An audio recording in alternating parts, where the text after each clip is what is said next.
अच्छी तरह सुनिए, धमाका है ये। आज मोहन भागवत ने कहा कि घर वापसी के प्रयास और बढ़ाने चाहिए, तेजी लानी चाहिए घर वापसी के प्रयासों को। असीम वकार, आपको आवाज आ रही है? कौन घर वापसी कर रहा है? हाँ, मुझे आ रही है। मैं आपसे पूछ रहा हूं कौन घर वापसी कर रहा है?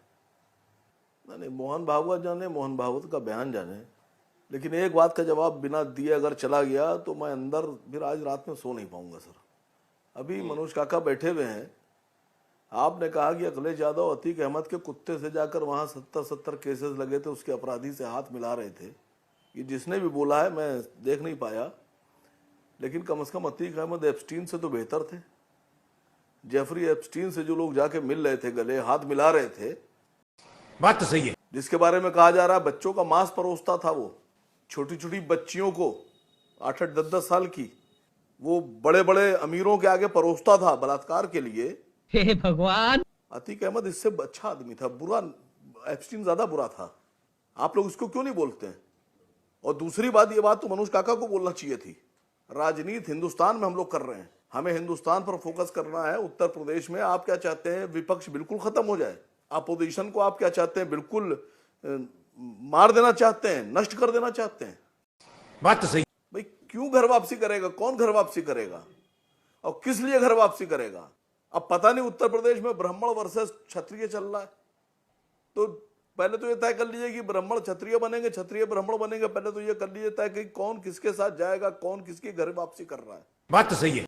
और बहुत विनम्र निवेदन के साथ ये कह रहा हूं कि राजनीति को राजनीति ही रहने दीजिए, इसको जंग का नाम मत दीजिए।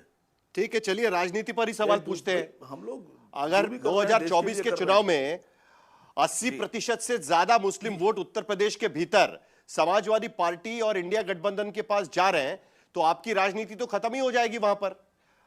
तो इसीलिए तो सवाल उठता है ना कि ये घर वापसी की घोषणा किसके लिए की जा रही है? नहीं, अभी वोट कहां जा रहे हैं, कहां नहीं जा रहे हैं, अभी गए नहीं है।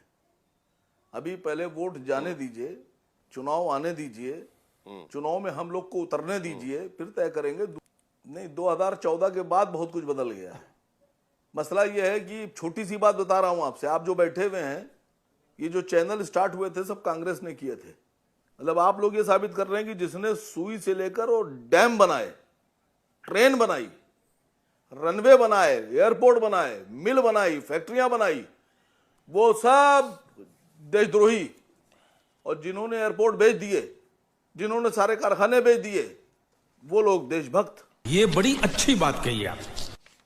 मतलब कमाल देखिए कि जो देश बना के आ रहा है उसने देश के लिए कुछ नहीं किया, और जो देश का सारा आशाशा जो बेचे डाल रहा है वो सबसे बढ़िया हो गया, वो सबसे अच्छा हो गया। जिस चैनल पे आप बैठकर बहस कर रहे हैं, इसका लाइसेंस भी कांग्रेस ने दिया था, इसकी क्रांति भी कांग्रेस के दौर में आई है, बीजेपी के दौर में नहीं आई है। सर कोई पार्टी किसी भी उद्योग चैनल को लगे लाइसेंस नहीं देती है, सब सरकार की भी पॉलिसी होती है। असीम वकार जी, मैं थोड़ा कांग्रेस टेक्निकली आप सही बात बताइएगा। सुनिए, मैं सरकार नाम की भी कोई चीज होती है, पूछ रहा हूं सर। कोई राजनीतिक पार्टी, डॉली शर्मा तो स्माइल कर रही है, लेकिन कोई राजनीतिक पार्टी नहीं देती है किसी भी चैनल को लाइसेंस।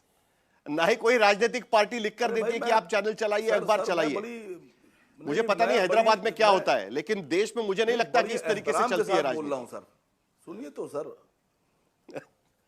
अरे बात तो सुनिए सर। जिसने सब कुछ बनाया वो चोर और बेईमान और देशद्रोही, या जिसने सब कुछ बेचा? पहले तो ये तय कर लीजिए। नहीं ठीक है, तो लेकिन मेरा छोटा सा मसला ये है, आपने मेरे सवाल का जवाब नहीं दिया भाई। लेकिन मसला ये है कि अगर कोई आदमी सच बोल दे, सर आप लोग कर रहे हैं सर। कौन नफरत कौन कर रहा है? समाजवादी पार्टी कौन कर रहा है नफरत? किसी को आप कह रहे हैं, नाम लीजिए ना। नहीं ममता बनर्जी अगर सही पॉलिटिक्स कर रही है तो वो ममता फातिमा हुए जा रही हैं, ममता बेगम हुए जा रही हैं। अगर राहुल जी हक की बात बोल रहे हैं तो मोहम्मद राहुल हुए जा रहे हैं। अगर समाजवादी पार्टी ईमानदारी की राजनीति कर रही है तो नमाजवादी पार्टी हुए जा रही है। बात तो सही है। खाली अकेले आप हिंदू, आप राष्ट्रभक्त, आप देशभक्त, बाकी सब जो लोग भी विपक्ष में बैठे हैं वो सब हिंदू ही नहीं है। हमारे यहाँ ऐसा ही होता है। साहिल, मैं इसे राजनीतिक चश्मे से नहीं देखता हूं और इसको राजनीतिक दृष्टि से ये बोली गई बात भी नहीं है। इसमें कोई दो राय नहीं कि संघ ये मानता है कि इस देश में जो भी रहने वाले हैं, जिनके पंथ और संप्रदाय चाहे कुछ भी हो, वो सभी हिंदू हैं, क्योंकि हिंदू एक राष्ट्रवादी सूचक, राष्ट्रबोध का सूचक है। अब रही बात कि ये क्यों कहते हैं, हम तो ऐसा मानते हैं, बाकी दूसरे मानते हैं क्या? क्या इस्लाम के मानने वाले ऐसा मानते हैं क्या? क्या क्रिश्चियनिटी को मानने वाले ऐसा मानते हैं क्या? मेरा उत्तर है नहीं। और दूसरी बात, इसके खतरे क्या हैं? इस देश का विभाजन जो है वो इस्लाम धर्म के और हिंदू धर्म के आधार पर ही हुआ था, धर्म के आधार पर ही विभाजन का। बढ़ती हुई मुसलमानों की जनसंख्या इस देश का राजनीतिक विमर्श भी बदलेगा, सांस्कृतिक विमर्श भी बदलेगा और देश के लिए खतरा भी होगा। हम इसलिए खतरा कह रहे हैं कि बांग्लादेशी घुसपैठिया आज चाहे 1 करोड़ हो, 1.5 करोड़ हो, 3 करोड़ हो, भारत का मुसलमान उसे अपना समझ करके उनको सह देता है, उनके लिए शाहीन बाग जैसी लड़ाई लड़ता है। तीसरी बात मैं कहना चाहता हूं, गुलाबों की वाटिका को आप गुलाब की वाटिका तभी तक कहेंगे जब उसमें गुलाब बहुसंख्यक हो। जैसे ही उसमें बबूल आ जाएगा और बबूल बहुसंख्यक हो जाएगा तो वो गुलाबों की वाटिका नहीं रह जाएगी, वो बबूल की वाटिका हो जाएगी। ऐसे ही यदि इस्लाम बहुसंख्यक हो जाएगा तो इसकी धारा भी, मानसिकता भी जो है वो बांग्लादेश की हो जाएगी, पाकिस्तान की हो जाएगी, जहां पर मंदिर नहीं बचेंगे, जहां गुरुद्वारे नहीं बचेंगे। उसका वो खतरा है, उस खतरे की ओर इशारा कर रहे हैं मोहन भागवत जी। और दूसरी बात मैं कह देना चाहता हूं, घर वापसी तो आज से नहीं, बहुत दिनों से नारे रहे, लेकिन एक प्रकार से मुस्लिम जनसंख्या 9.4% से 18% पहुंच जाती है और हिंदू जनसंख्या जो है वो 86% से 76% पर आ जाती है। तो मुसलमानों की, मैं तो बोला वो तो 2011 की जनसंख्या है, 14.6% तो 2011 की है। और मैं फिर ये कह रहा हूं 56% का अब अंतर रह गया है। तो जिस दिन ये जितना दायरा कमते जाएगा इस देश में सैकड़ों, इसका जवाब तो कोई नहीं दे रहा है ना, लेकिन अगर घर वापसी करेंगे तो घर के किस कमरे में करेंगे, देश के लिए बिठाएंगे कहां, कौन से कमरे में बिठाएंगे? ये खतरा हिंदू सभ्यता के लिए के कौन से कमरे में बिठाएंगे? 46 जातियां गिनाकर दिखा दी समाजवादी पार्टी ने एसआईआर के तहत जिनका नाम निकाला जा रहा है, उसमें से कौन सी जगह पर उनको बिठाएंगे जाकर घर वापसी के बाद? साहिल, मुझे तो इस देश के राजनीतिक विमर्श पर और जातीय विमर्श पर तरस आती है। भगवान कृष्ण का वंशज अपने आप को यदुवंश कहने वाला पिछड़ा कहता है।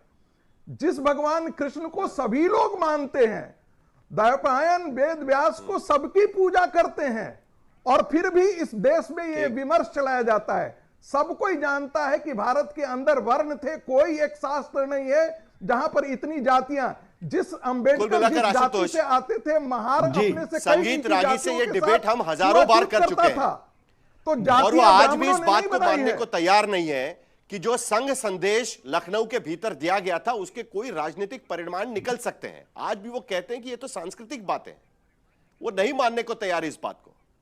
क्या आप मानते हैं कि ये पीडीए को काट है? एक वक्त जब भारतीय जनता पार्टी कल्याण सिंह को लेकर सामने आ रही थी, उनको चेहरा बना रही थी, और आज की स्थिति में वही चीज अलग करने की कोशिश चल रही है। जुम करो।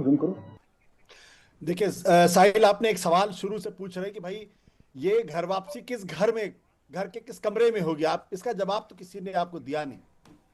मैं कहता हूं कि आरएसएस को एक प्रस्ताव पारित करना चाहिए प्रतिनिधि सभा में कि घर वापसी करने वाले हर व्यक्ति को ब्राह्मण बनाया जाएगा, ब्राह्मण जाति में उनकी वापसी होगी, और वो संगीत रागी जी के साथ बैठेंगे सब लोग। ये प्रस्ताव अगर पारित कर दें तो कितना अच्छा हो। ये जो जाति के आधार पे जो तमाम भेदभाव है खत्म होने लगेंगे धीरे धीरे। लेकिन इसका जवाब संगीत रागी जी ने नहीं दिया। आपने और भी लोगों से पूछा, उनमें से किसी ने इसका जवाब नहीं दिया। क्यों नहीं दिया इसका जवाब?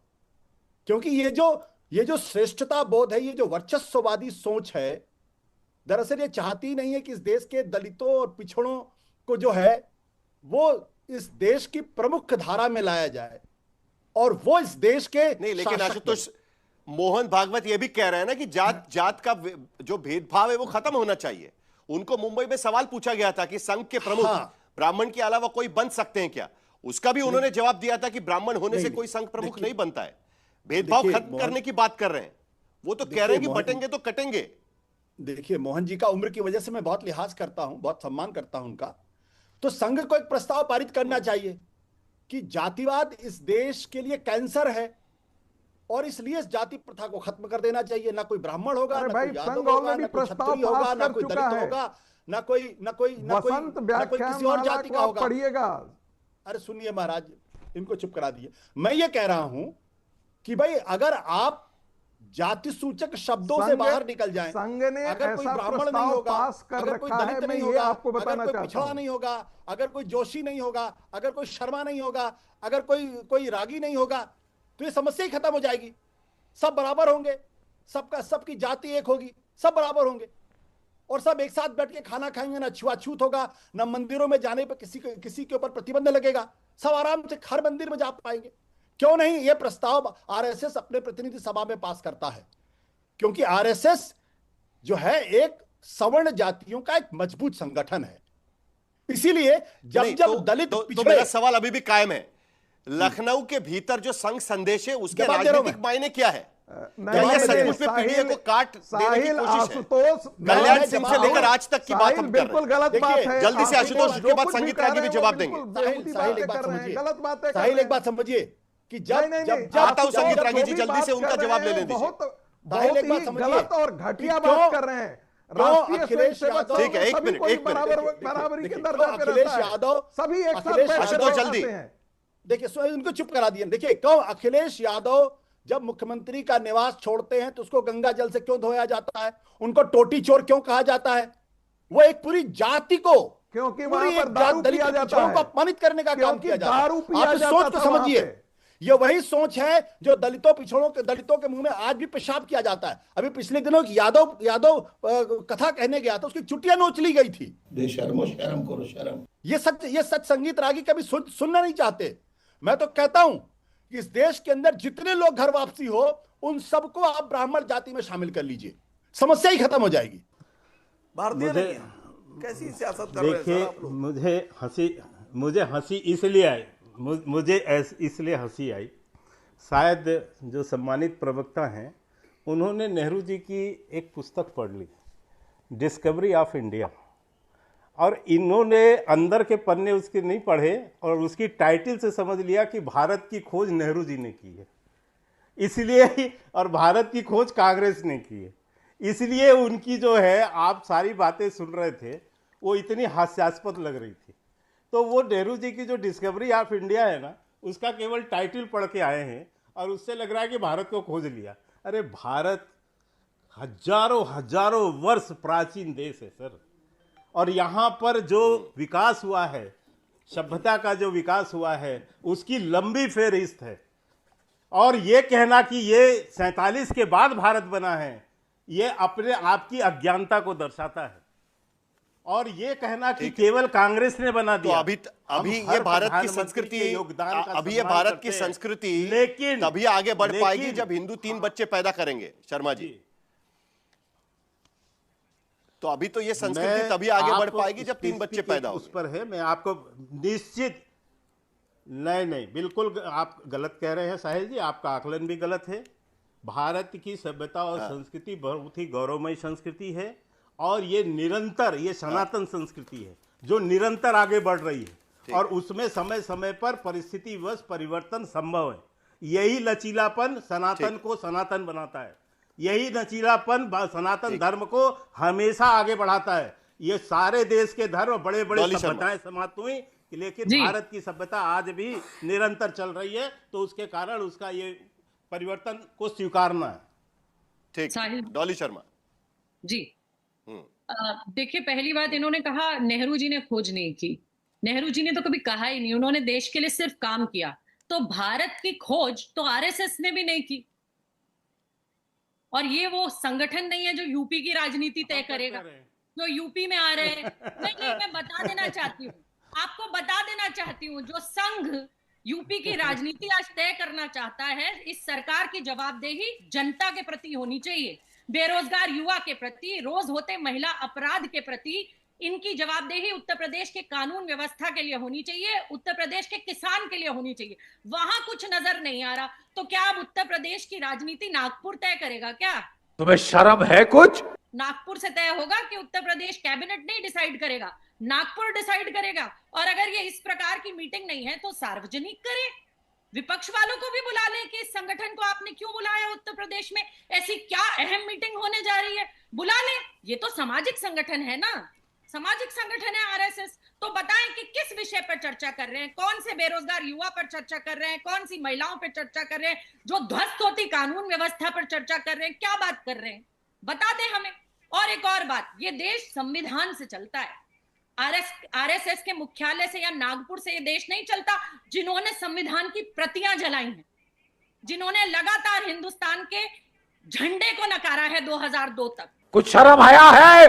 आप कुछ भी बोलो, ये नहीं सुनने वाला। अरे देवा, ये गड़बड़ है बाबा।